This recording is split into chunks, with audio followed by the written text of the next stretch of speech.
What's up?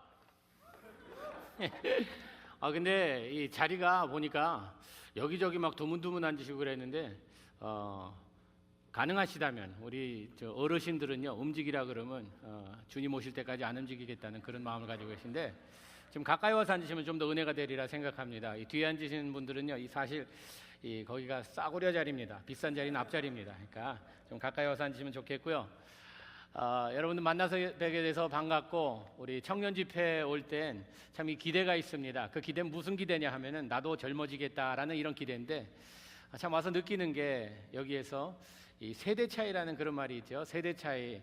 아까 보니까 뭐 앞에서 뭐 깡충깡충 뛰는 분도 계시고 그런데 거기에 따라 하려면 우리 아들이 지금 이런 집회에 참석해야 되는 그런 나이입니다. 그래서 제가 보기엔 이렇게 동안이어도 그래도 나이가 꽤 든 사람입니다. 오늘 이렇게 말씀을 전함 가운데 여러분과 저와 같이 은혜 받는 시간이 되기면 좋겠습니다. 잠깐 기도하겠습니다. 주님이 죄 있는 주님의 십자가 밑에 장사 지내 주시옵시고 오직 주님의 말씀만 살아 우리의 삶을 쪼개며 인도하며 도전하며 바꿔놓을 수 있는 시간 되게 하여 주시옵소서. 예수님 이름으로 기도하옵나이다. 아멘. 전 자라면서 저희 아버님을 굉장히 두려워했습니다. 아버님이 아주 엄하신 분이셨어요. 목사의 아들로서 이 PK라는 말, 여러분 무슨 말인지 아세요? PK 무슨 말입니까? Problem Kid죠. 제 문제아였어요. 저희 아버님이 아버님 목회하시면서 아버지 얼굴에 먹칠하면 안 된다, 목회할 때 방해되면 안 된다 해서 굉장히 엄하셨어요. 그래서 아버님이 내 이름을 부를 때마다 저는 가슴이 철렁. 하여튼 아버님이 형은아 그러면요 기쁨으로 맞이한 적이 한 번도 기억이 없습니다. 아버님이 제 이름을 부르시면 거의 혼나러 가는 일입니다. 목회 바쁘셔서 그때 옛날 분들은 그러시잖아요. 옛날 분들은요 아버지를 뵈러 가면 얼마나 어렵습니까? 가서 똑바로도 못 앉고 무릎 꿇고 앉습니다. 무릎 꿇고 앉아 있으면요 아버님께서 말씀하시면은 무슨 말씀을 하시든 순종해야 돼요. 거기에 괜히 다른 말 꼬투리 붙였다가는 큰일 납니다. 어려서 저희 형이 한 살인 1년 5개월 하루 저보다 많은 형님이 계세요. 5년 나보다 어린 여동생이 있어요. 제가 중간에 낀 세대로서 자랐습니다. 그런데 아버님이 어머시다 보니까 저희 형님과 저의 차이는 무엇이었냐 하면은 나이 차이가 1년 5개월 하루뿐만이 아니라 형님은 굉장히 성격이 내성적이었어요. 그래서 말도 잘 안 하고 조용하고 이러셨어요. 근데 저는 굉장히 아주 이 기쁨에 가득한 아이였어요. 그래서 어디 가나 항상 기뻤어요. 기쁘다 보니까 너무 기쁘다 보니까 일을 많이 저질렀어요. 뭐 집에서 일 터졌다 하면은 저였어요. 그래서 아버님이 엄하게 키우시면서 매를 아끼지 않으셨어요. 성경에 보면 매를 자녀를 사랑하면 매를 아끼지 않는다고 하셨는데 그 말씀을 그대로 믿으셔서 매로 다스리셨어요. 어렸을 때 그래서 매를 많이 맞았습니다. 형이랑 저와 같이 맞으면요 형은 그 맞은 효과가 몇 주 갑니다. 하여튼 뭐 한 번 맞고 나면 말도 안 하고 밥도 안 먹고 오래 가요. 그래서 아버님이 이 형한테 매 드는 것은 좀 제재하셨어요. 그런데 저는요 맞아도 5분 있으면 다시 모든 게 회복됩니다. 이 매 효과가 별로 없었어요. 후유증이 별로 없었어요. 그래서 아버님이 때릴 때면 본보기로 저를 아주 본보기로 때리셨어요. 잘못하면 이렇게 된다 해서 제가 하여튼 무지 맞았습니다. 기억엔 자라면서 아버지께 맞은 기억밖에 없어요. 그래서 제가 맷집이 참 좋습니다. 맷집이 좋아서 그런지 참 어려운 교회, 이 동양선교교회 하나님께서 보내주셔서 얻어맞아도 뭐 웬만히 얻어맞아 갖고는 그냥 괜찮을 정도로 이런 상황에서 참 하나님께서 훈련시켜 주신 것 같아요. 그런데 아버님이 형은아 하는 그 목소리 들으면요 지금도요 저희 아버님 지금 라미라대에 사십니다. 그런데 아버님 88세세요.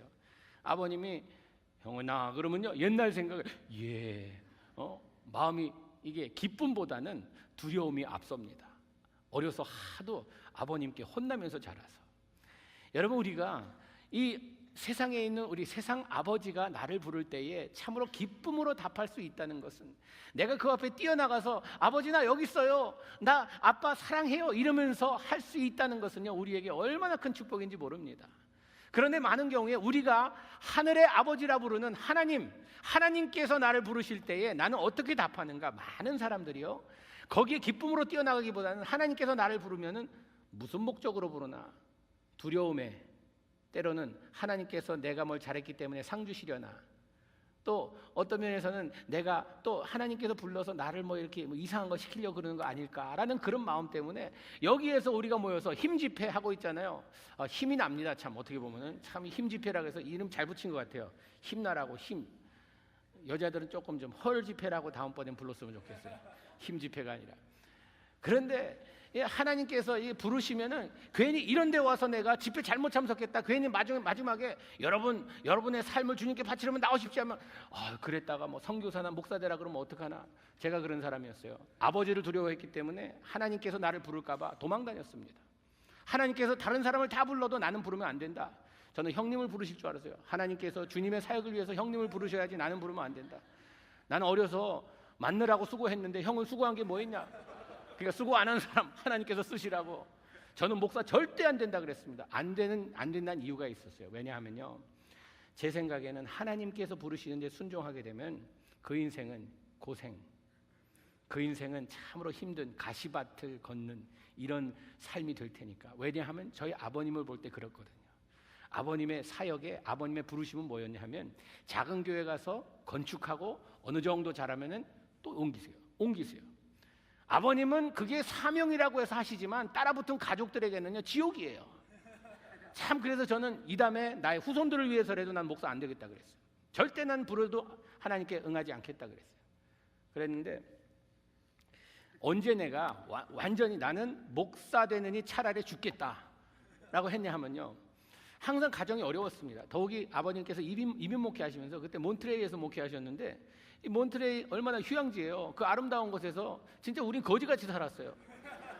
차도 그냥 똥차 타고 다니고, 이거 저 작은 교회, 어려운 교회 오니까 남들은 다 휴양지에 와서 아주 그냥 호황찬란하게 노는데 우리는요 맨날 뭐 모자라 갖고 하루는 어머니가 저금통들 다 갖고 나오래요. 동전들을 다 갖고 나오래요. 왜 그러냐 그러니까 은행에 이 체크 쓴 게 빵꾸나게 생겼대요.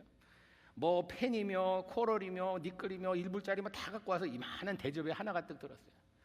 근데 문제는 이거 누가 은행에 갖고 가냐요. 은행에 누가 이걸 갖고 갈 거예요.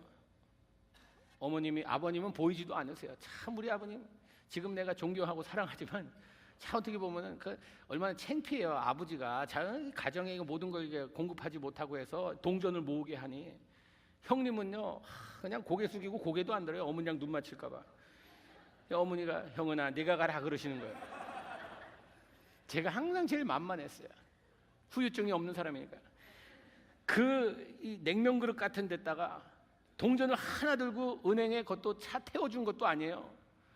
그 먼 거리를 걸어갔어요. 좀 데려주면 큰일 납니까? 그걸 들고 가면서 뭐 울었어요. 나 이 다음에 커서 우리 아버지 같은 사람 절대 안 된다고. 하나님이 부르셔도 난 차라리 그 자리에서 꼬꾸라져서 죽지, 난 절대 부르심에 응하지 않겠다 그랬어요. 왜냐하면 하나님 부르는데 괜히 예스 했다 큰일 날까 봐. 우리 아버지 같은 사람 그런 어려운 삶을 살까 봐 저는 안 하겠다 그랬어요. 오늘 사실 본문 말씀 읽지도 않고 시작했는데 여러분 너무나 잘 아는 말씀이라서 안 읽었습니다. 출애굽기 3장 이야기예요. 하나님께서 모세를 부르는 이야기입니다. 하나님께서 모세를 부를 때요, 모세도 똑같은 마음이었어요. 저와 똑같은 마음이었어요. 제가 모세 그 얘기를 읽으면서 어쩌면 나랑 이렇게 똑같냐, 나 같은 사람 또 있네, 내 박모세라고 이름을 바꿀까도 생각했어요. 왜냐하면 하나님께서요 모세를 부르셨어요. 모세야 모세야 부르셨어요. 모세는요 하나님의 부르심에 응하고 싶지 않았어요. 하나님께서 부르시는데 하나님께서 부르시니까 예스는 해야 될 것 같으니까 이제 그 앞에 서서 하나님께서 내가 서 있는 곳은 거룩한 곳이니 신발을 벗어라고 신발을 벗습니다. 순종하면 거기까지는 좋았어요. 모세야 내가 할 일이 있다. 뭡니까? 미션을 하나 너에게 주겠다. 이 미션이 뭐냐 하면 애굽으로 가라. 그런데 이건요 절대로 모세가 원치 않는 일이었어요. 도망 나온 것이었어요. 살인자로서 사람을 죽이고 이제 광야에 나와서 40년 동안 살면서 어느 정도 이제 생활이 안정되고 이제는 은퇴해서 손주들 보면서 아기자기 이렇게 생활할 그런 꿈을 꾸고 있는 때였습니다. 그런데 하나님께서 부르시는 거예요. 애굽으로 들어가라고. 이건 아니죠. 그 길은 가시밭이요, 그 길은 고생의 길이요, 그 길은 죽을 수도 있는 길이었습니다. 모세가 절대 안 들어가겠다고 했습니다. 저랑 똑같은 마음이었어요. 모세는 나는 동전 들고 안 들어가겠다고 했지만 모세는요 하나님 앞에 서서 안 들어가겠다고 했어요. 가라고 하는데 안 가겠다고. 주님, 내가 아닙니다. 잘못 찍으셨어요. 나는요 말도 잘 못하고 나는요 가서 거기 가면 안 되는 사람입니다. 하나님은요 되는 사람보다 안 되게 보이는 사람을 먼저 찍으십니다. 그렇기 때문에 하나님 앞에서 나는 아닙니다 그러지 마세요. 큰일 납니다. 참 하나님은요 그 심보라 그러죠. 참 보면은 하나님 마음이 어쩌면은 좀 거기에 맞는 사람 좀 골라서 쓰시지 꼭 맞지도 않는 사람을 고르세요. 제가 대학교 UC 데이비스 나왔습니다. 거기서 뭘 공부했냐면요 이 경제학을 공부했어요. 제가 International Relations with Emphasis on World Trade and Development, 무역 쪽으로 나가려고. 저는 동전 들고 가면서 하나님, 저는 돈 벌게 축복하여 주시옵소서. 우리의 자녀들이 이 동전 이 바가지 들고 은행에 안 가도록 주님 돈 벌게 하여 주시옵소서. 이 기도를 하고 울면서 갔어요. 그렇기 때문에 전 돈 벌어야겠다 해서요 돈 버는 쪽으로 나가기로 했습니다. 보니까 돈줄기가 보여요. 보니까 진짜 보이더라고요. 야, 이렇게 하면 돈 벌겠구나. 제가요 하나님께서 또 은사를 주신 게 제 맷집도 좋은 은사를 주셨지만 언어의 은사를 주셨어요. 그래서 제가 처음 배운 언어가 한국에서 10살 때까지 한국말을 배웠습니다. 남미로 이민 가서 아르헨티나에서 스페니쉬를 배웠어요. 브라질 가서 포르투기스를 배웠어요. 미국 가서 영어를 배웠어요. 4개국어 하잖아요. 그러니까요 북남미 다 잡고 있어요. 그러니까 돈줄기가 보이더라고요. 야, 여기 가서 이렇게 하면 되겠구나 해서 돈줄기가 보여요. 하려고 했는데 하나님께서 저를 부르신 거예요.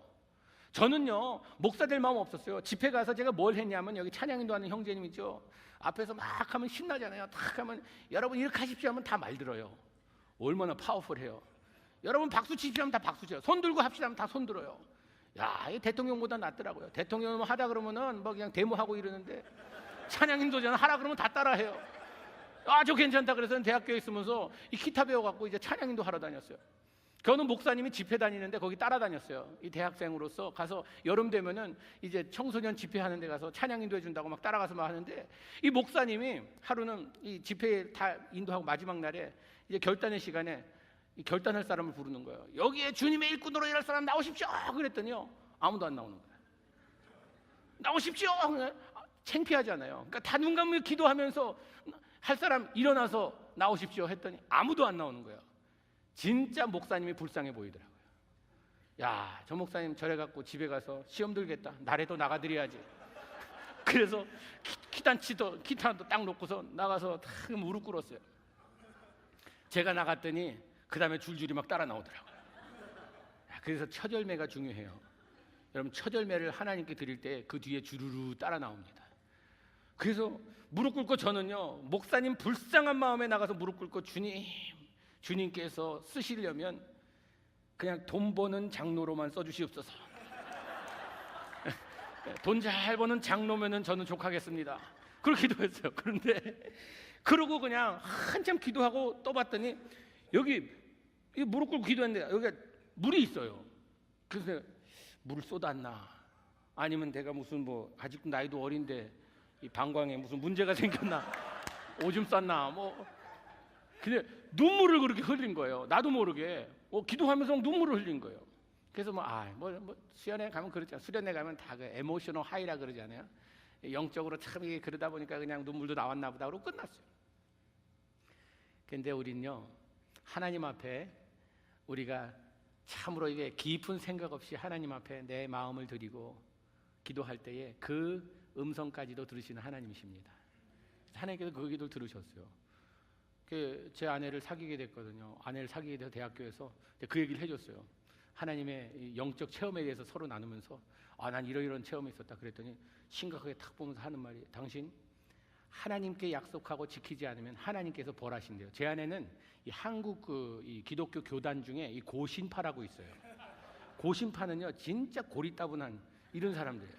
뭐 주일날 뭐 사 먹으면 지옥 가고 뭐 주일날 뭐 텔레비 보면은 뭐 큰일 나고 뭐 또 그래 뭐 벼락 맞는 일이 굉장히 많아요. 그 교단에는 고려파 계신지 모르겠지만 벼락 맞을 일만 있어요. 그래서 저한테 당신 사귀는 조건이 뭐냐?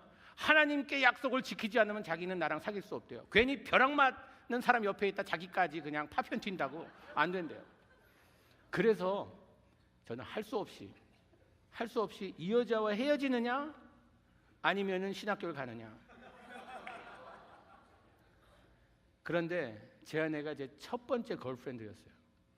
제 아버님이 얼마나 엄하셨냐 하면요, 여자 사귀는 것은 여자에 대한 철학을 이렇게 가르치셨어요. 내가 대학교 졸업할 때까지는 여자는 마귀로 보면 된다, 이렇게 가르치셨어요. 그래서 제가 항상 그랬어요. 한번 크게 호되게 맞은 적이 있는데 아버지가 그런 말씀을 하셔서, 그럼 우리 집에 마귀 2마리 있네요. 엄마하고 여동생. 그래서 이놈의 자식 일로 와라. 그래서 막 또 맞았어요. 그래서 이래 맞고 저래 맞고 하여튼 좋아진 건 맷집밖에 없어요.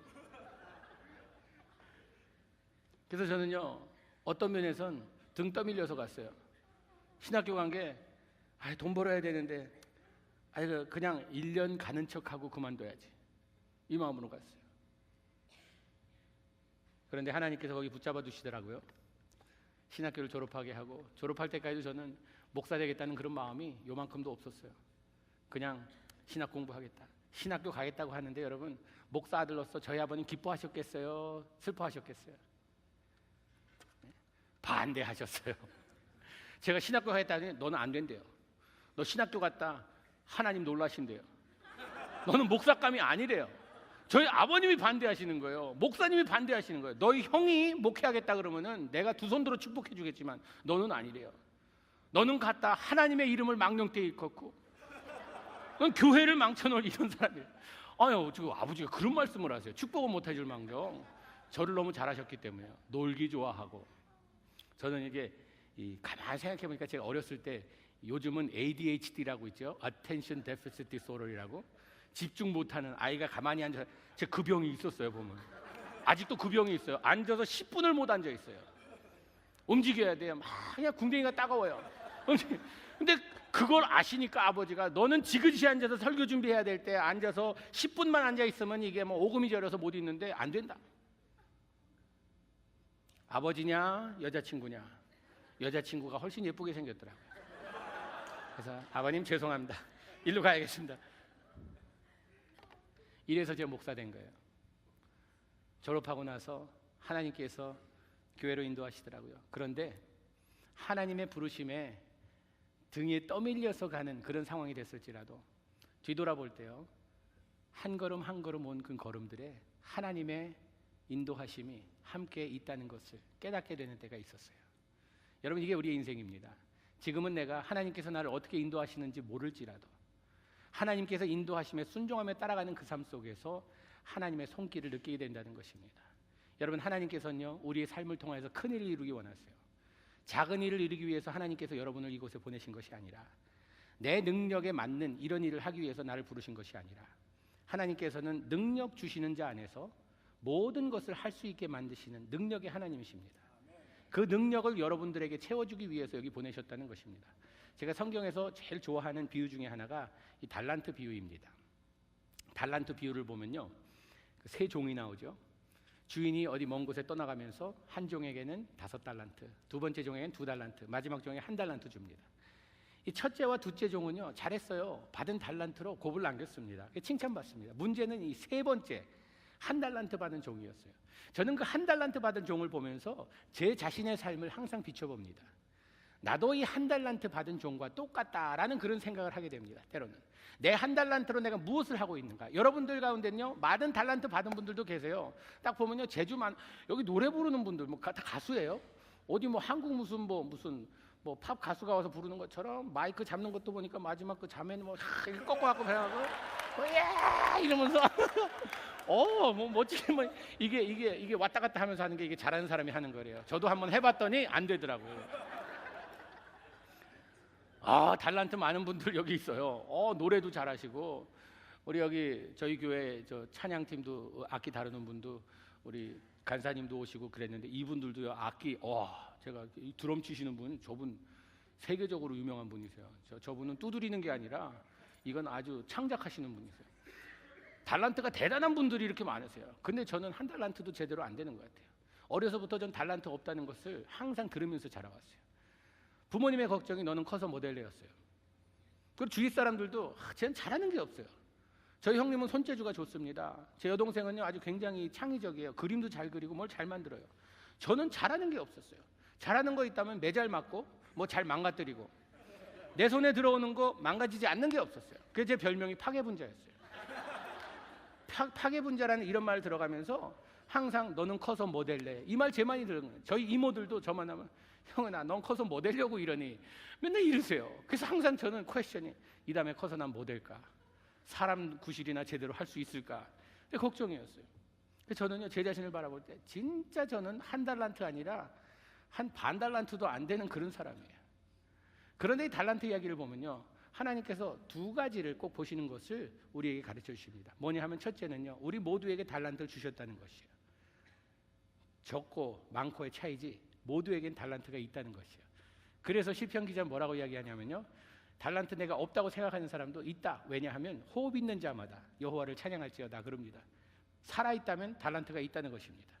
우리 모두에게 달란트를 크고 작게 주셨지만 다 있어요. 두 번째 그 비유가 우리에게 가르쳐주는 레슨은 뭐냐 하면요 주신 달란트에 대한 감사가 꼭 있을 거라는 것입니다.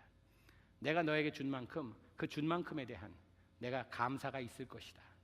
언젠가 주님 앞에 설 때 주인 앞에 설 때 감사할 것이라는 것입니다. 이 달란트는 무엇을 위해 우리에게 주어졌는가? 하나님께서 나를 부르실 때 내가 순종하며 나아갈 때에 이것을 어떻게 사용할 것인지 그때 우리가 발견하게 된다는 것입니다. 나의 달란트로 어떤 삶을 살 것인가? 달란트가 없는 저라고 생각해서 저희 아버님도 걱정하셨어요. 내가 목사 되면 어떻게 할래? 그래서 신학교 졸업하고도요 아버님께서도 확신이 없으셨나 봐. 아버님이 목회하셨으니까 친구분도 많으신데 누구한테 소개할 만도 한데 소개를 안 하시더라고요. 참 우리 아버지가 아들 소개 안 하는 그런 아버지도 드물 거예요. 어떻게 해요? 뭐 잘하는 게 없는데. 저도 참 내 자신을 바라볼 때 내가 무슨 뭘 하지? 그런데요 하나님께서 부르시는데 거기 순종하는 사람은 자기의 능력을 가지고 이 달란트 주신 이것만 가지고 우리가 하는 것이 아니라 하나님께서 여기에다 덤으로 붙여주십니다. 내가 모자란 것을 여기에다 더해주세요. 이 역사가 일어난다는 것입니다. 5달란트, 2달란트 받은 사람은 많이 받았기 때문에 많이 남겼습니까? 아닙니다. 그것으로 분명히 뭘 했어요. 오늘 여러분과 남은 시간에는요 이 1달란트 받은 사람의 문제가 무엇인가 한번 분석해 보면서 우리도 똑같은 미스테이크를 만들지 않고 올바른 삶을 살 수 있도록 우리가 다시 한번 생각해 보기 원합니다. 이 1달란트 받은 사람 하나님께서는 달란트를 주셨을 때에 우리로 하여금 큰일을 하게 원하시는데 우리는 이 상황을 바라보면서 현재 여러 가지 일들 일어나는 걸 바라보면서 우리는 인생을 포기하며 사는 사람들이 많아요. 제가 오래전에 그 조니 칼슨이라고 그 쇼를 봤는데 거기에서 밤에 보니까 저 벼루기 쇼를 한다 그러더라고요. 벼루기 쇼. 벼루기가 뭔지 아세요, 여러분? 벼룩 조그만 이 벌레 있죠? 이 벌레의 이 달란트는 뭐냐 하면요 튀는 거예요. 딱 보면 탱 튀어요. 그럼 수백 배. 우리 인간이 이 벼루기의 다리를 가지고 있다고 하면 엠파이어 스테이트 빌딩을 뛰어넘을 수 있는 그런 능력이 된대요. 튀는 것이 장기예요. 어떻게 하나? 어떻게 해서 서커스를 하나? 이 서커스 제가 많이 봤거든요. 곰 서커스. 제 서커스를 좋아해요. 나 옛날에 보니까 닭들도 나와서 막 서커스 한 데 나와서 하더라고요. 한 가지 서커스에 나오지 않는 동물이 있어요. 뭔지 아세요? 양이에요, 양. 양은 왜 안 나오는지 아세요? 너무 바보라서 안 나와요. 너무. 양은요 가르칠 수가 없대요. 가르치는 것이 불가능하대요. 근데 성경은 우리 보러 뭐라 그러는지 아세요? 너희는 양이다 그러세요. 너희는 양이다. 그러니까 우리 지난주에 설교 들었는데 또 나와서 또 들어야 됩니다. 왜? 교육이 안 돼요. 가르칠 수가 없어요. 예? 가르칠 수가 없기 때문에.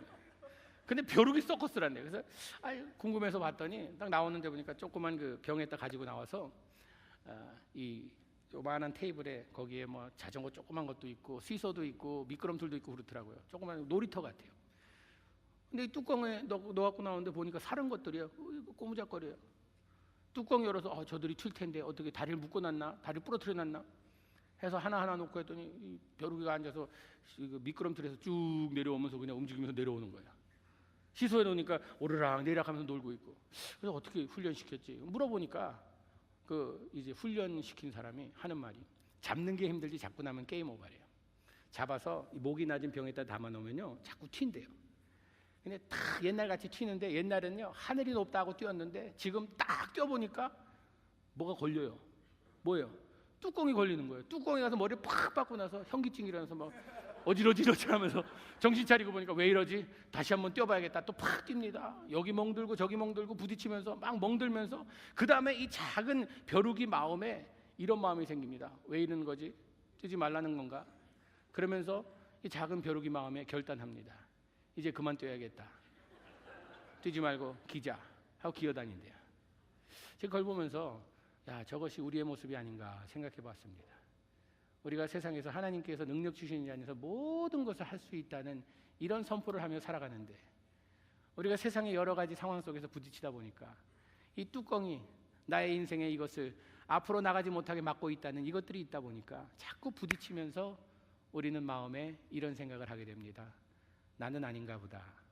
나는 그냥 평범하게 밥 먹고 직장 다니고 이러다가 그냥 인생 끝나나 보다.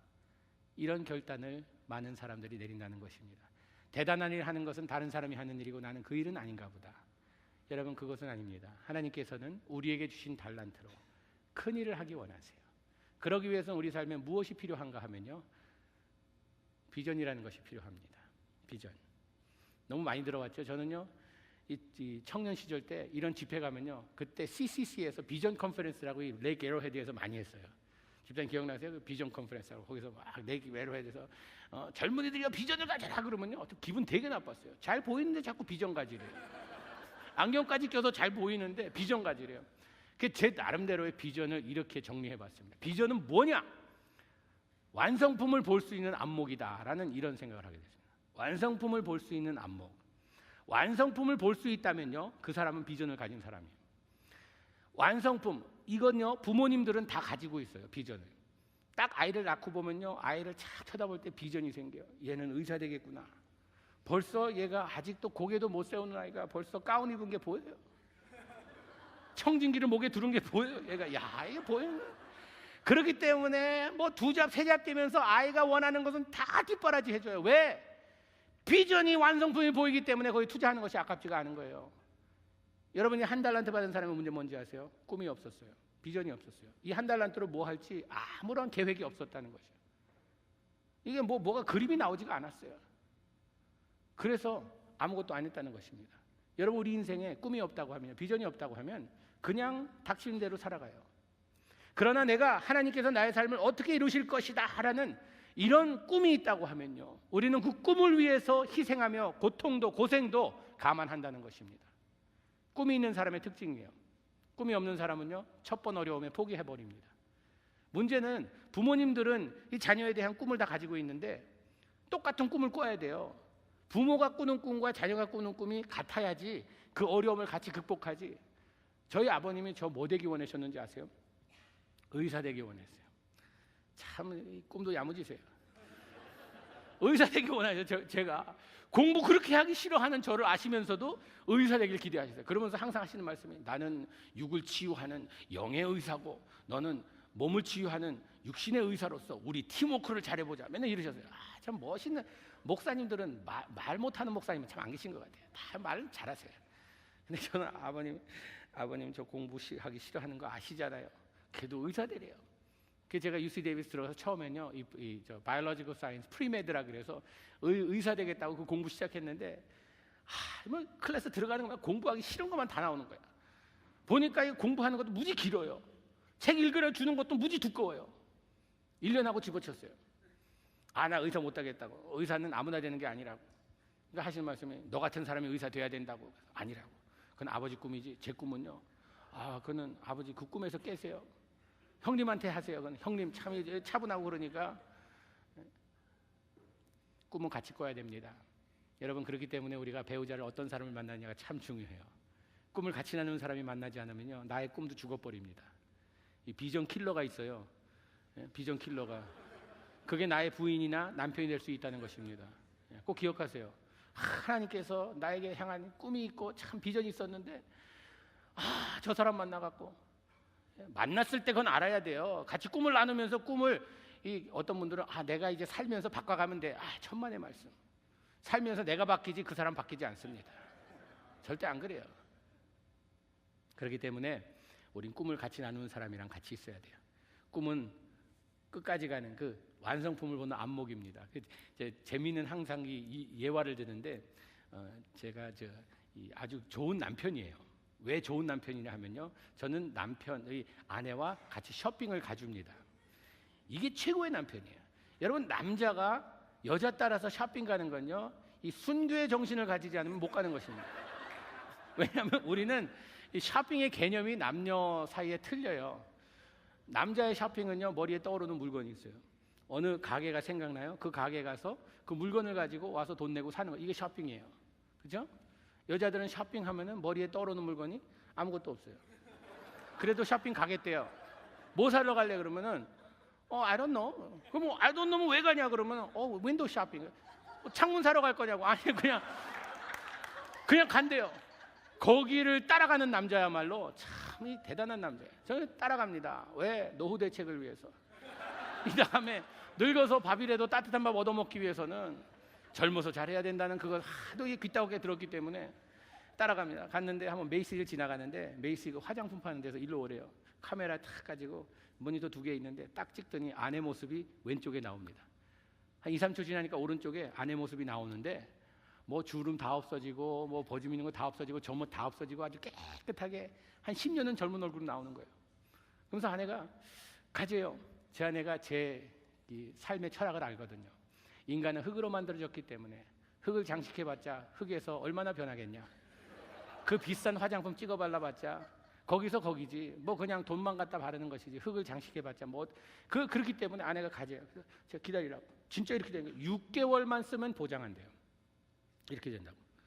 제가 사주겠다 그랬어요. 아내가 왜 쓸데없는 짓 하냐요. 제가 그랬어요. 왜 쓸데없는 짓 하는지 아냐고. 나는 비전을 받기 때문이라고.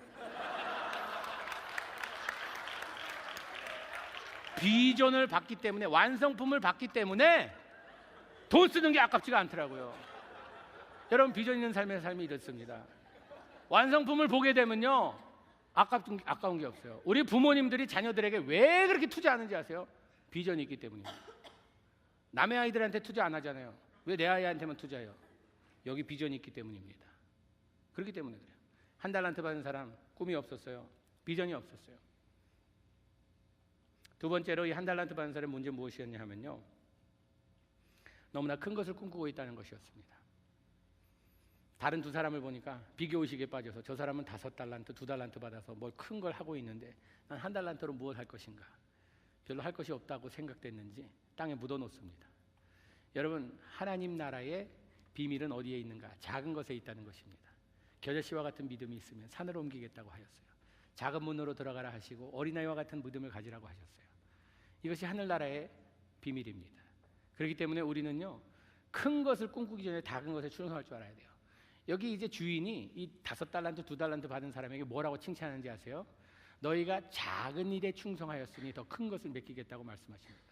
내가 큰 일을 했으니까 더 큰 일을 맡기는 게 아니라 작은 일에 충성하니까 큰 일을 맡기겠다고 주님께서, 주인이 그렇게 말씀하십니다. 여러분, 그게 우리 삶이 돼야 돼요. 작은 것에 충성할 줄 아는. 우리 젊은이들 보면요, 이담의 목사님 내가 크게 되면은 그때 내가 확실하게 쏘겠습니다. 여러분, 맥도날드에서 못 쏘는 사람이요, 나중에 뭐 비싼 식당에서 쏜다는 거 새빨간 거짓말이에요. 작은 일에 못하는 사람 나중에 큰 일 하겠다는 거 하는 사람 없습니다. 우리는 작은 일부터 충성할 줄 알아야 돼요. 이 바닥에 쓰레기 있는 거 보면서 죽지 않는 사람이 나중에 내가 교회 청소 다 혼자 하겠습니다. 못합니다. 교회는 어떤 사람이 필요한지 아세요? 아니, 하나님 나라의 일꾼들 중에는 어떤 사람이 필요한가? 작은 일에 충성하는 사람입니다. 큰 일만을 하려고 달려드는 사람이 아니라, 내 얼굴 보이려고 내 이름 나타나게 하려고 하는 사람이 아니라 작은 일에 충성하는 사람. 그것이 참으로 목마른 사람에게 물 한 컵 떠주는 이거든지. 옛날 사실 있었던 이야기인데, 덕 니클스라는 사람이 1967년도에 인디아에서 이 선교 사역을 하다가 이 폐결핵 이것을 앓게 됩니다. 병원에 누워서 이제 자리에 누워 있는데 많은 사람들이 뭐 수십 명이 한 방에 누워서 냄새 나고 덥고 땀 나고 하니까 아주 참 상황이 아주 안 좋았습니다. 그런데 이 선교사님이니까 거기에서도 전도해 보려고 환자들에게 이 전도지를 나눠주려고 하는데 거기에 어느 노인 한 사람이 있었는데 던져주면 전도지 그냥 던지고 안 받겠다 그러고 이러는 거예요. 그래서 하루는 이렇게 자기도 누워 있는데 그 할아버지가 침대에서 자꾸 일어나려고 하는 거예요. 일어나려고 하는데 힘이 없으니까 일어나지 못하는 거예요. 그래서 누구한테 도와달라고 소리 지르는데도 하도 사람들이 많다 보니까 다들 무시하고 그러는 거예요. 그러면서 할아버지가 막 일어나려고 그러다가 가만히 있더니 그 다음에는 울기 시작하는 거예요. 할아버지가 보니까 할아버지가 화장실을 가야 됐는데 힘이 없어서 일어나지 못해서 못 간 거예요. 그냥 바지에 이를 저질렀어요. 냄새가 얼마나 고약한지 그 병실이 그냥 그 냄새로 가득하였어요. 다른 사람들이 막 욕지거리를 퍼붓고 왜 화장실 안 갔냐고 막 이러면서 막 뭐라 그랬어요. 할아버지는 꿈틀이고 누워서 막 울고 있었어요. 며칠 지난 다음에 보니까 할아버지가 또 일어나려고 막 이러는 거예요. 아, 할아버지 화장실 가야 되나 보다. 자기도 힘들지만 가서 할아버지를 이렇게 세워서 화장실에 데리고 가서 할아버지 겨드랑이에 손을 이렇게 놓고 할아버지 쭈그리고 앉을 동안에 뒤에서 잡고 있었어요. 자기도 힘들고 죽을 지경이지만 그래도 잡고 있었어요. 그런 다음에 할아버지를 이렇게 세워갖고 다시 침대에 모셔다 드리고 눕게 했어요. 그랬더니 할아버지가 고맙다고 하면서 이 덕의 이마에 뽀뽀를 해줬어요. 덕 선교사가 괜찮다고 하면서 웃어줬습니다. 며칠 지난 후에 이 할아버지가 지난번에 나에게 주려고 했던 그 전도지 봐도 되겠냐고 달라는 거예요. 그래서 그 할아버지가 믿더니 주위에 있는 사람들이 달라 그래서 보고 그 온 병실에 있는 사람들이 예수를 믿었다는 것입니다. 그래서 병이 나서 회복돼서 병원에서 퇴원하면서 물었어요. 무슨 일을 했길래 그 병동에 있는 사람들이 그렇게 다 믿게 됐느냐 했더니 이 덕 선교사가 하는 말이 나는 할아버지 화장실 데리고 간 일밖에 없는데 할아버지를 화장실 한번 데리고 간 그것이 하나님께서 역사하셨다고. 여러분 우리는 큰 일을 하려고 하면요 작은 일부터 충성할 줄 알아야 돼요. 그리고 하나님께서 나를 부르실 때에 자꾸 밀어놓으면 안 돼요. 하나님은요 꼭 나를 제일 바쁠 때 이럴 때 부르세요. 안 그래요? 마귀는요 내가 아주 한가할 때 나를 부릅니다. 마귀는. 안 그래요? 내가 한가하면요 이상한 생각을 하게 해요. 아 시간이 많다. 가서 뭐 하고 놀까? 코리아타운 가서 요즘 카르넥 클럽이 괜찮다는데 거기 가서 한번 흔들어 볼까? 카르넥 내가 어떻게 하는지 아세요? 제가 영락교회에 있었거든요. 영락교회 예배 사부 예배가 그 클럽에 다니는 분들이 오는 예배였어요. 그래서요 Saturday night at Karnak, Sunday morning at Youngnak 이랬어요. 그래서 토요일 날은 카낙에서 보고 주일 날은 영락에서 보자고 이랬어요. 우리는 마귀는요 우리가 이 한가할 때 우리를 부릅니다. 근데 하나님은요 꼭 나를 부를 때 보면요 제일 바쁠 때 중요한 일 할 때 날 부르세요. 아 지금은 아닌데 왜 지금 자꾸 부르시는지 모르겠네. 부르세요 그렇게. 그런데 하나님께서 부를 때 우리는 그때 즉시 응답해야 된다는 것입니다. 성령님의 역사하심이 우리의 마음에 두드림이 있을 때에 우리는요 하나님이 가까이 계실 때 그를 찾아야 돼요. 나의 마음을 두드리실 때 우리는 찾아야 돼요. 뒤로 미루는 것 마귀가 하는 일입니다.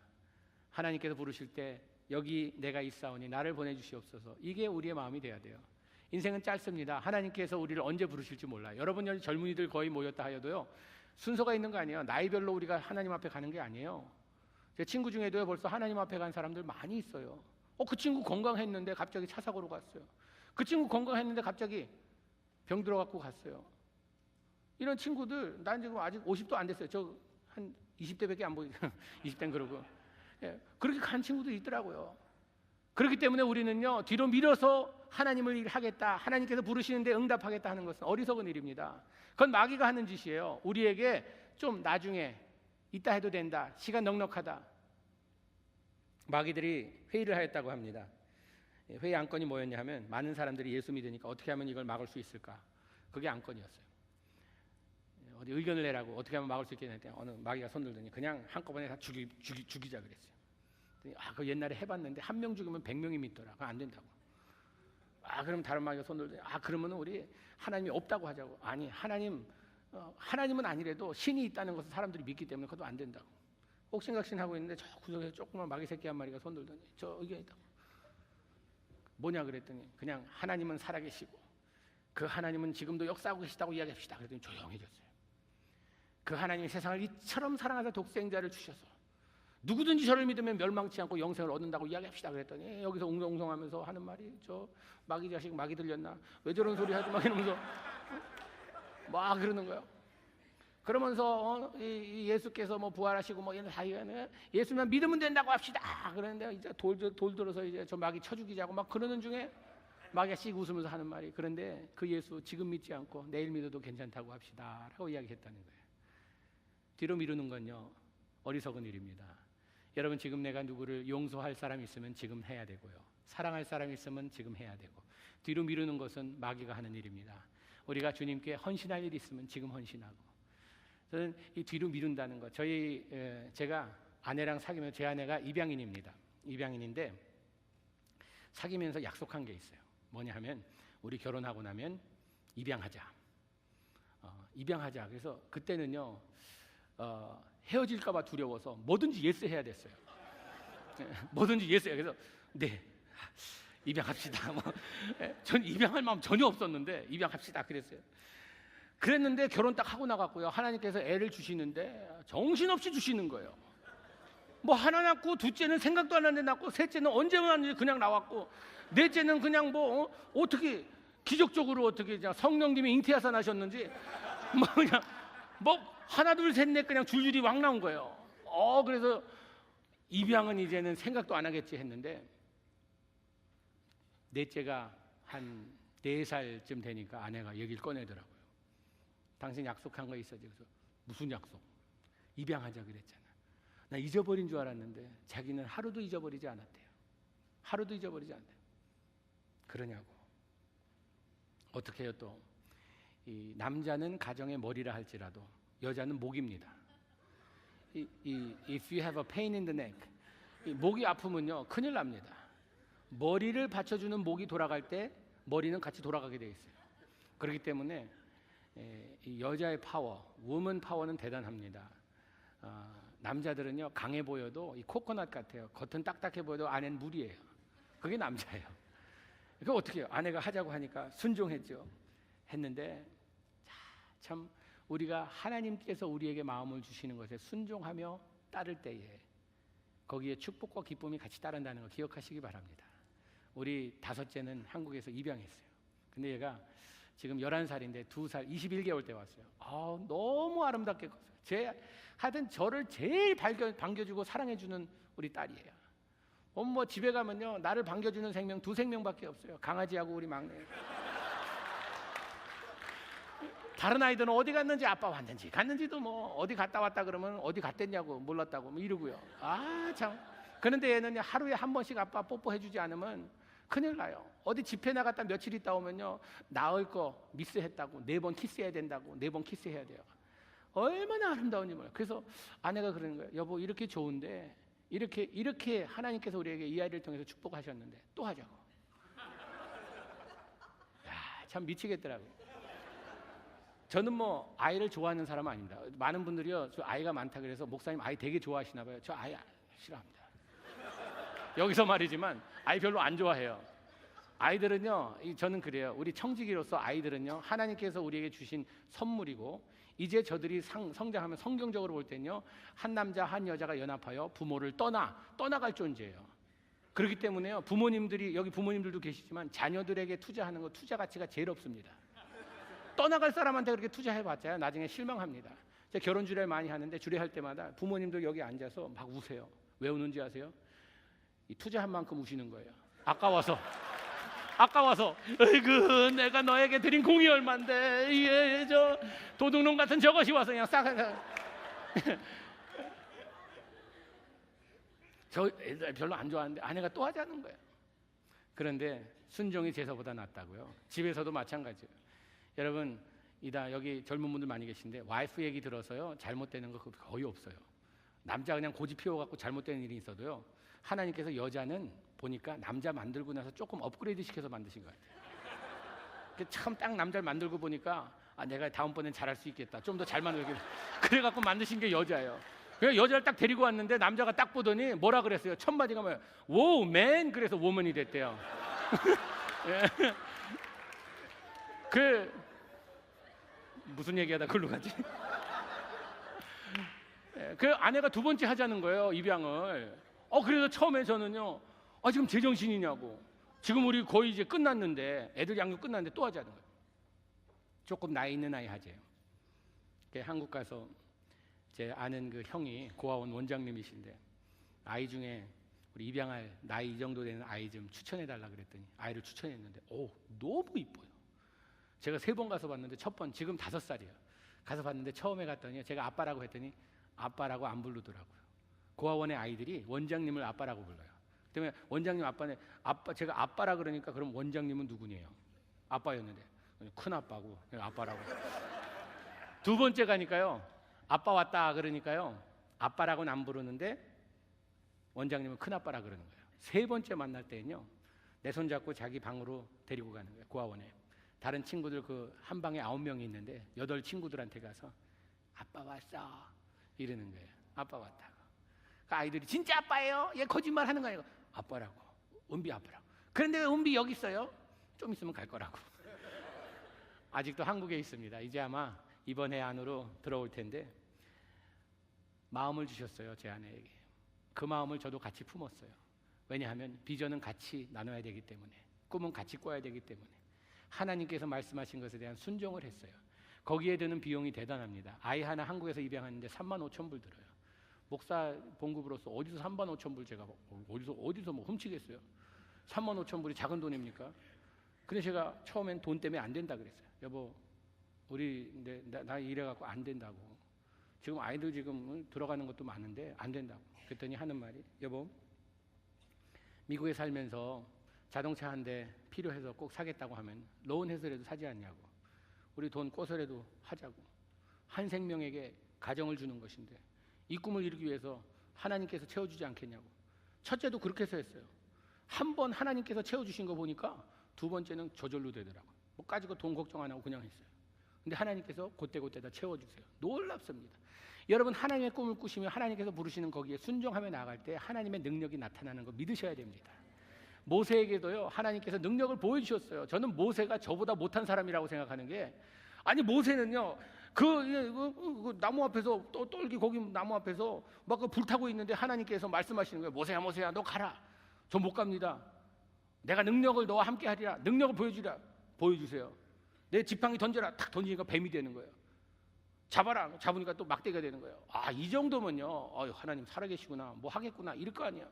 나 같았으면요, 그만큼 봤으면은 이제는 믿을 거예요. 아직도 못 믿었어요. 안 됩니다. 내 손 집어넣어라, 빼라. 문둥병 걸렸어요. 다시 집어넣어 빼라. 깨끗해졌어요. 이 정도 2번 기적 봤으면은 믿습니다 이럴 거예요. 그런데 믿기는커녕 아직도 안 됩니다, 안 이러고 있었어요. 참, 나 같았으면 첫 번에 기적 봤을 때 그냥 믿습니다 하고 딱 갔을 텐데. 여러분, 이 성경에 나온 대단한 사람들 보면요, 처음부터 그렇게 대단하지 않았어요. 별 볼 일 없고 참이 두려워서 벌벌 떠는 이런 사람들이 대부분이었어요. 그런데 하나님께서 명하실 때 순종하며 따르는, 그래야 미션이 퍼시블이 되는 거예요. 미션이, 우리에게 미션을 주시잖아요. 모세에게 미션을 주셨어요.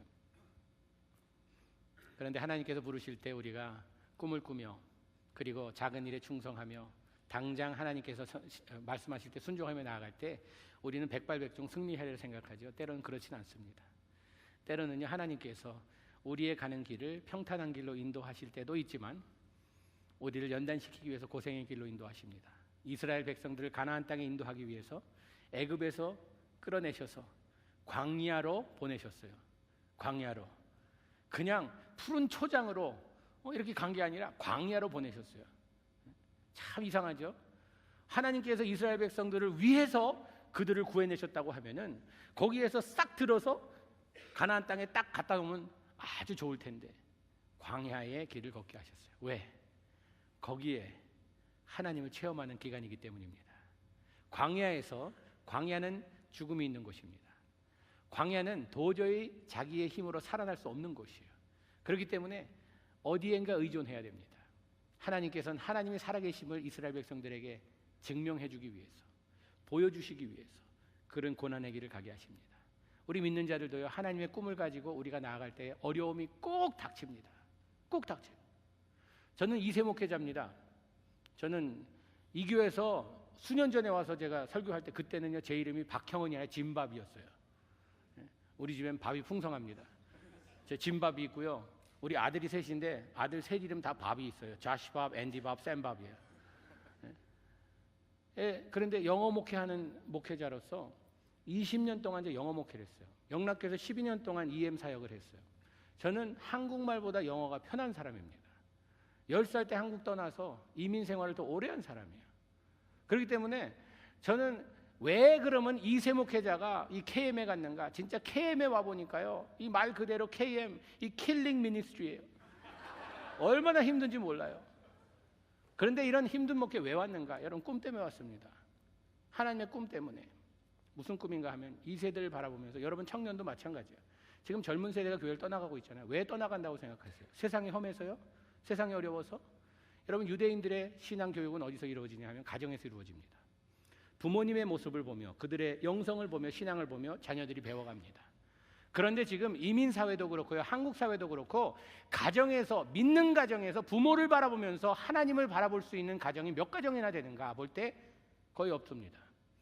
이민 가정, 내가 EM을 20년 하면서 EM 사람들에게, 처음 나오는 사람들에게 다 묻습니다. 어떻게 교회를 나오게 됐느냐, 신앙생활 어떻게 하고 있는가 물어보면요, 교회 떠났다가 돌아오는 사람 중에 이런 말을 많이 듣습니다. 교회에서 자랐는데 대학교 가서 졸업하고 나서 교회를 떠나갔다. 왜 떠나갔는가?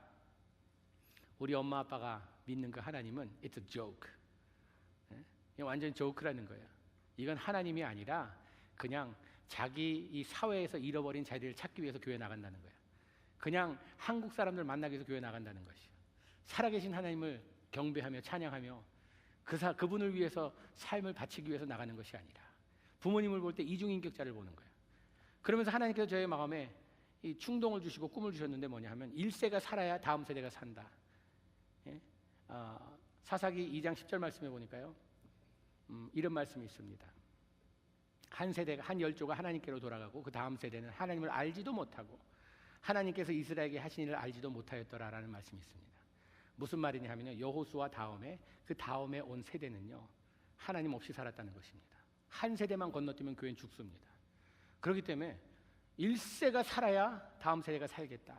어른 기성세대가 살아야 청년이 살겠다. 여러분, 이 청년이 살아야 교회가 산다는 말 맞는 말입니다. 그러나 뒤집어 보면요, 어른들이 살아야 교회가 삽니다. 그래야지 우리 어른들을 바라보며 우리가 도전받고, 야, 나도 저렇게 멋진 삶을 살아야겠다라는 이런 도전을 받게 되죠. 우리가 아무리 열심히 하려고 하여도 앞에 간 세대가 제대로 못한다고 하면요, 우리는 어떻게 할 바가 없습니다. 그래서 하나님께서 저를 1세 교회를 꿈꾸게 만드셨어요. 근데 제가 1세 언어도 그렇고 이 정서면에서도 그렇고 문화면에서도 그렇고 다 이게 제가 아니에요. 저 같은 사람 1세 목회에서 받아준다는 건 기적이에요. 그런데 하나님께서 텍사스로 보내주셨어요. 텍사스 아주 좋은 교회 보내주셨어요. 빈내리 교회라고요. 세계적으로 유명한 교회. 거기도 왜냐하면 제 전임이 설교가세요. 설교로 뭐 이야기식 설교로다가 너무 설교를 잘하시는 분이에요. 책도 뭐 무지무지 많이 쓰시고 하는 목회를 굉장히 잘해서 텍사스에서 한인교회 중에 제일 큰 교회예요. 거기서 저를 불러주셨어요. 가서 사랑 무지 받고 아주 즐겁게 지내다 4년 공부하고 그 다음에 하나님께서 내려놓으라고 해서 내려놓고 어디 갈 것인가? 동양선교교회라는 교회에서 청빙이 들어오더라고요. 저는 안 가겠다 그랬어요. 처음 4교회에서 청빙이 들어왔는데 그 중에 하나가 또 OMC였어요. OMC. 야, 이 OMC는 목사의 무덤이라 불리우는 교회인데 이 교회 갖다 제명에 못 죽을라. 아무리 꿈이 좋다고 해도 괜히 야무진 꿈 꾸다가 큰일 나겠다 안 가려고 그랬어요. 근데 하나님께서 기도하는 가운데 이 교회가 회복되면 어떤 교회라도 회복될 수 있다는 그런 확신을 주시더라고요. 우리 저 OMC 청년들 왔는데요, 참 대단한 청년들이에요. 그런 어려운 상황 속에서 버틴, 참 보면요, 참기름 청년이요, 참고 기다리고 늠름하게 서 있는 그런 청년들이에요. 우리 교회 청년들 대단한 분들이세요. 이 교회를 보내주셨어요. 힘듭니다. 어렵습니다. 참 우리 지금 40일 지난 부활절로서 40일 매일 저녁 모여서 우리 기도했어요, 교인들이. 그런데 기도하면요 눈물밖에 안 나와요. 보면 눈물만. 이 교회가 주님 이 교회를 살려주세요. 그러고 기도하면 그밖에 안 나와요. 보면 조금 걸을만 하다 또 꼬꾸라지고 자빠지고 쓰러지고 넘어지고 이러다 보니까 참 힘들어요. 그런데 성경에 잠언서에 이런 말씀이 있습니다. 의인은 7번 넘어질지라도 다시 일어나리라 라는 말씀이 있습니다. 우리가 넘어질지라도 다시 일어날 수 있는 힘을 주세요. 그 힘을 믿고 나아가는 것입니다. 여러분 하나님의 꿈을 꾸고 하나님께서 나를 불러주시고 내가 하나님의 사람으로 살기로 작정했다고 하면요 때로는 넘어집니다. 때로는 일이 안 됩니다. 길이 막힙니다. 어려움이 닥칩니다. 그러나 포기하라고 있는 그런 일들이 아니라 우리를 연단시켜서 하나님의 사람으로 만들어가는 과정이라고 믿으시기 바랍니다. 저는 OMC에서 살아남으면요 어디 가서도 살아남을 자신이 있을 것 같습니다. 참 그 시집살이가 고되면요 그 다음에는 어떤 역경도 이겨낼 수 있다고들 그렇게 이야기하더라고요. 그래서 저는 하나님께 아침에 일어나서 때로는 어려움이 착 다가오는 여러 가지 일들 때문에 머리가 막 복잡하고 그럴 때 주님, 야 오늘도 또 훈련 받네요. 오늘은 무슨 영화를 찍어야겠습니까? 우리 교회 헐리우드 옆에 있어서 모든 장르의 영화를 다 찍는데 오늘은 코미디입니까? 액션입니까? 뭐가 기다리고 있습니까? 참 어렵다 하면은 죽도록 어렵고요. 신나다 하면 죽도록 신나는 교회가 저희 교회입니다. 왜냐하면 꿈이 보이기 때문입니다. 꿈이 있기 때문이에요. 그렇기 때문에 우리는 우리 삶에 있어서도 하나님께서 나를 부르신다. 이 부르시는 그 장소에서 우리는 열정을 다해서 일해야겠지만 그 부르시는 것이 여러분 너무 대단하게 이렇게 생각해요. 이 마지막 그림을 보되 여러분 우리 있는 곳에서 잘해야 돼요. 제 아는 청년 중에 잔이란 친구가 있습니다. 의사인데 어떤 의사냐 하면은 이 위를 딱 벗어나서부터 항문 딱 전까지 이 자기 이 분야래요. 스페셜리스트예요. 이 장 스페셜리스트 여기. 근데 이 친구는요 자기의 모든 베케이션과 쉬는 시간 모든 시간들을 어디에 바치는가 하면 하나님의 사역을 위해 바쳐요. 지금 애가 4인가 5인가 그래요. 이 집도 무섭게 나요. 근데 이 예수 잘 믿는 사람은요 애를 많이 낳아야 돼요. 왜냐하면 이 하나님의 나라를 확장시키는데 확실하게 제자 삼는 일은 아이 낳는 일밖에 없어요.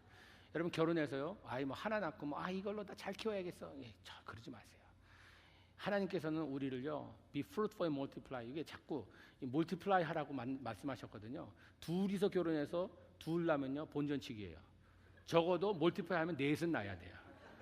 그러니까 못 낳아도 4은 낳아야 돼요. 그러니까 여러분 우리 능력이 안 돼서요 나면요 능력이 생깁니다. 우리도 뭐 능력이 돼서 뭐 6아이 된 줄 아세요? 능력이 아닙니다. 그냥 딱 나누면요 첫째 많이 있으면 애들이 부모에 대한 기대가 없어요. 부모에 대한 뭐 특별한 기대가 우리 엄마가 아빠가 뭐 해주시겠지 이게 없어요. 자기들이 다 알아서요. 우리 아침에 일어나면요 엄마 아빠가 안 해주면 자기들이 밥 다 찾아 먹어요. 생존 경쟁이 달린 일이기 때문에 자기가 살아남기 위해서는 찾아 먹습니다. 옷이 없잖아요. 형이나 누나나 언니나 옷 가서 옷장 뒤져서 남의 거라도 입고 나가요. 왜? 살아남기 위해서 그래요. 건강하게 자랍니다. 혼자 키우면요 여기 혼자 키운 분들 계시면 죄송합니다만 어딘가 좀 버르장머리 없는 게 가끔 나타나요. 제 아내가 무남동녀거든요. 혼자 자랐어요. 혼자 자라서 처음에 저희 부모님이 결혼에 반대하신 이유 중에 하나가 혼자 자랐다는 그거였어요. 무남동녀. 뭐 자기밖에 모른다. 제 아내 아닙니다. 다르게 자랐어요. 고신파에서 자랐기 때문에 아주 엄하게 자라서 괜찮습니다. 그랬는데요. 가끔 이게 툭툭 튀어나와요. 나의 시간을 자기만을 위해서 드리라는 처음에 이 데이트할 때 저는 데이트 나가자 그러면 탁 전화 받고 오케이 몇 시에 만나자 그러고 친구 한 6명 같이 데리고 갑니다. 많으면 좋잖아요. 그래서 제 아내는 딱 보고 6명 나오면 그냥 들어가 버려요. 둘이서만 하려. 뭐 둘이서만 뭐 재밌냐고. 많으면 더 좋지 않냐고. 근데 항상 이 자기만을 위해 달라는 그것이 지금은 많이 변했지만 아이를 키우면서 많이 변했어요. 근데 그런 게 있더라고요. 많이 낳으세요. 여러분 많이 낳지 않으려면 전도 안 하려면 애라도 낳고 애 안 낳으려면 입양이라도 하세요.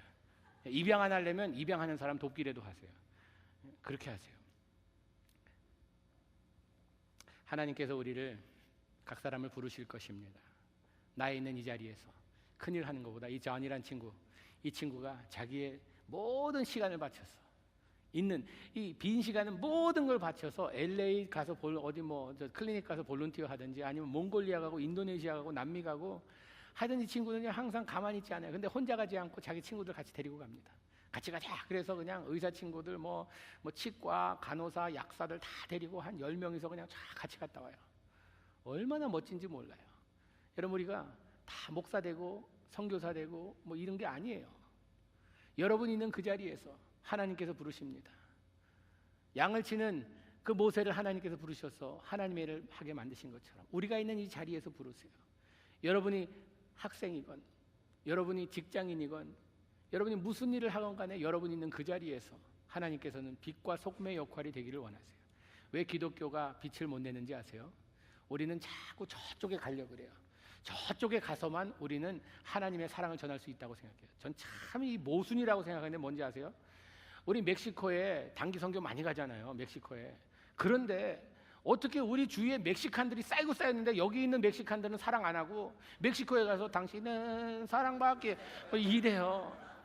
아니, 사랑 대상들이 우리 눈앞에 잔뜩 있는데 이 사람들은 그냥 일꾼으로 쓰고 그냥 볼 때마다 이러면서 꼭 멕시코 가야만 우리 섬기러 왔습니다 이러고 사랑합니다 참 모순이잖아요. 안 그래요?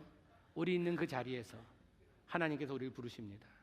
우리 있는 그 자리에서 여러분 하나님께서 부르심에 응답하고 주님 나에게 주신 달란트로 하나님의 꿈을 꾸며 살아가겠습니다 라는 이런 삶이 여러분의 삶이 되기를 바랍니다. 무지 오래 이야기했네요. 보통 한 40분 하는데 집사님이나 괜찮다 그러시지 보통 이 주최 측에서는요 시간 어떻습니까? 하면 괜찮습니다. 그냥 마음대로 하세요. 그런데 여기 계신 분들은 괜찮아요. 그만하세요. 여러분 이렇게 만나게 돼서 참 반갑고 하나님께서 우리 한 사람 한 사람을 하나님의 부르심 속에서 여러분의 삶을 하나님의 영광을 위해 쓰길 원하십니다. 이것보다 더 신나는 일이 없어요. 저는요 이런 생각을 합니다. 내가 만약에 다시 태어나서 나의 인생을 다시 살 수 있다면 뭐가 될 것인가? 저는 하나님께서 지금까지 나의 삶을 인도하신 그 삶을 그대로 살아가길 원합니다. 그만큼 하나님께 쓰임받는 파괴분자라고 불린 제가 여러분 앞에서 설교하고 있어요. 제가 여행하는 걸 무지 좋아합니다. 그런데 제 여권 보면요 페이지가 모자라서 더 막 해놨어요. 동양 선교계에 와서 지금 빛을 못 보고 어디 못 돌아다니죠. 예? 제가 하여튼 돌아다니는 거 좋아하니까 하나님께서 그걸 아시니까 세계 방방곡곡에 돌아다니면서 집회하라 그래서 호주도 벌써 6번 갔다 오고요. 호주 한 번도 안 가보신 분들 많죠. 저 갔다 왔어요. 6번. 어떻게 제가 어떻게 제 능력으로 가겠어요? 하나님의 은혜죠. 하나님의 편에 서서 하나님의 쓰임을 받을 때에 하나님은 우리를 손해보게 안 하십니다. 저희 아버님께 제가 물었어요. 아버님은 참 보면은 힘들게 목회하셨는데 어려운 가운데서 참 우리 얼마나 그 교회를 지시는데 어떤 곳에 이 남미의 아르헨티나 가서는 직접 그 교회를 톱질하시고 지금은 전기톱이나 있죠. 톱질해서 직접 교인들이 다 교회를 쳤어요. 그 막 여기에 다음에 이게 병이 나셔갖고 막 뜸을 뜨셔갖고 여기가 시꺼멓게 뜸 자국이 있어요. 하늘 가면 훈장이라 그러면서 자랑하세요. 아버님 후회하지 않으세요? 그러면요 저희 아버님도 저랑 똑같은 말씀하세요. 내가 또 산다면 하나도 바꾸지 않겠다고. 이게 하나님께 쓰임 받는 사람의 간증입니다. 인생이 보람돼요. 신나요. 이런 삶을 사시는 여러분과 제가 되기를 주님의 이름으로 축복합니다. 우리 시간 같이 기도할 텐데 우리 결단의 기도를 드리기 원합니다. 주님, 우리가 그냥 듣고 아멘 아멘 하고 끝나는 것이 아니라 우리 삶에 결단이 있기를 원합니다. 주님, 나의 삶 주님께서 부르신다면, 아니 벌써 불러주셨다고 믿습니다. 그래서 나는 이 시간에 주님 앞에 나와서 다시 헌신하기 원합니다. 내가 있는 이 자리에서 주님, 나의 삶이 주님의 꿈을 꾸며 살아가는 삶이 되기를 원합니다 라는 이런 기도를 드리기 원합니다. 이 기도를 드리면서 우리 여러분 같이 기도해 주기 원하는데 우리 앞에 나오셔서 주님, 나의 삶을 드리겠습니다 나오시는 분, 우리 여기 스태프들 분이 잡고 같이 기도해 주세요. 주님, 주의 종, 주의 아들, 딸들, 주님 이 시간 주님께 헌신하오니 주여 저들의 삶을 받아주시옵소서. 우리 각자 기도해 주겠습니다. 여러분 기도 받으실 분 앞으로 나오세요. 헌신하실 분 앞으로 나오세요. 앞으로 나오셔서 주님, 나의 삶을 주님께 바치겠사오니